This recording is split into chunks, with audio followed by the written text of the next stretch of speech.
Nous allons maintenant créer notre modèle sur Excel. Commençons par les matrices A et B. Ces dernières regroupent l'ensemble des coefficients de proportion entre les emplois des comptes endogènes, 1 à 13, et le total des ressources reportées sur la colonne 17 et sur la ligne 17. Identifions la matrice A en tapant son nom dans la cellule B27. Pour préciser ses dimensions, nous allons copier la suite 1 à 13 horizontale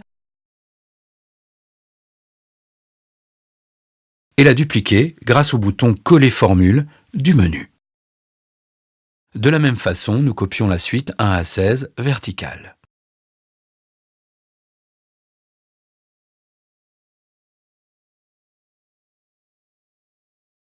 Nous allons maintenant mettre en couleur l'espace occupé par les matrices A et B.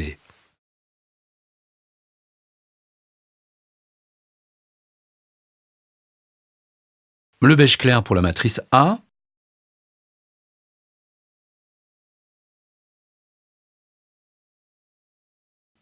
un gris clair pour la matrice B.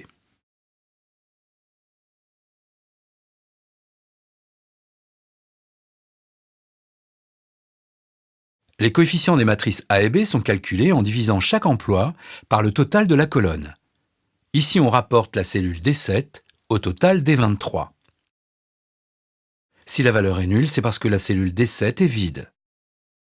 Pour pouvoir recopier la formule, nous devons fixer la ligne 23 avec un $.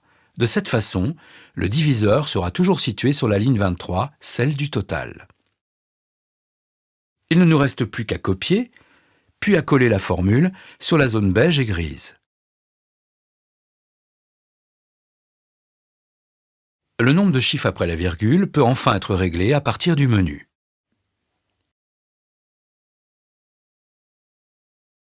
Créons la matrice identité. Ses dimensions sont celles de la matrice A.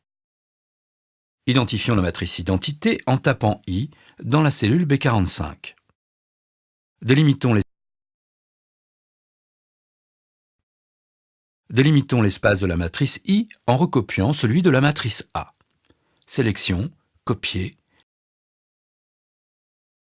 puis coller mise en forme. Une matrice vide apparaît aux mêmes dimensions que A.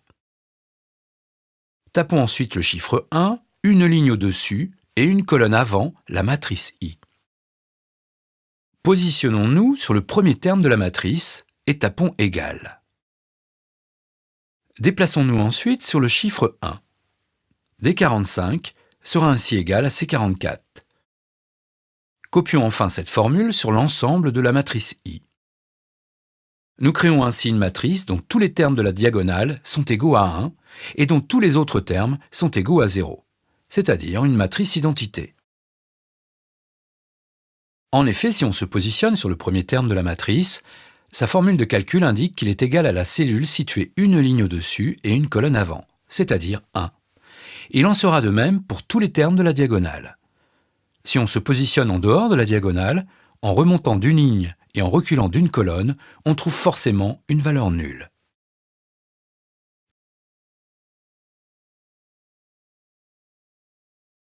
Créons maintenant la matrice I-A. Ses dimensions sont les mêmes que celles de la matrice A. Tapons I-A dans la cellule B60. Délimitons son espace en recopiant celui de la matrice I. Sélection copier, puis coller mise en forme. Définissons le premier terme de I-A comme étant la différence entre le premier terme de I et le premier terme de A.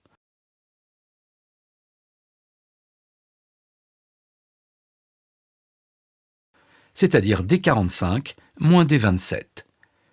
Copions enfin cette formule sur l'ensemble de la matrice I-A.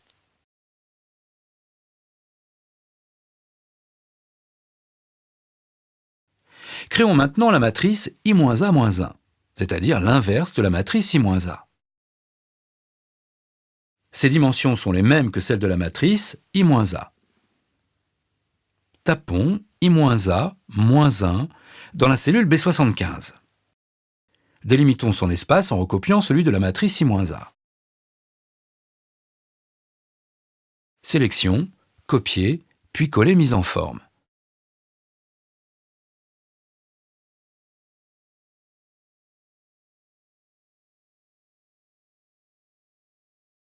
Plaçons-nous sur le premier terme de la matrice. Tapons égal. Sélectionnons maintenant une fonction en cliquant sur le petit fx juste avant la barre de formule. Une fenêtre apparaît, elle propose un ensemble de fonctions. Cherchons la fonction inverse math. Tapons ensuite OK. Une nouvelle fenêtre apparaît. Il suffit ensuite de sélectionner la zone à inverser, ici de D60 à P72, c'est-à-dire la matrice I-A. Tapons ensuite OK. Le premier terme de la matrice inverse apparaît. Sélectionnons maintenant l'ensemble de la matrice. Cliquons juste après la formule dans la barre de formule et tapons enfin simultanément sur les touches CTRL, SHIFT et Entrée. La matrice inverse est maintenant calculée.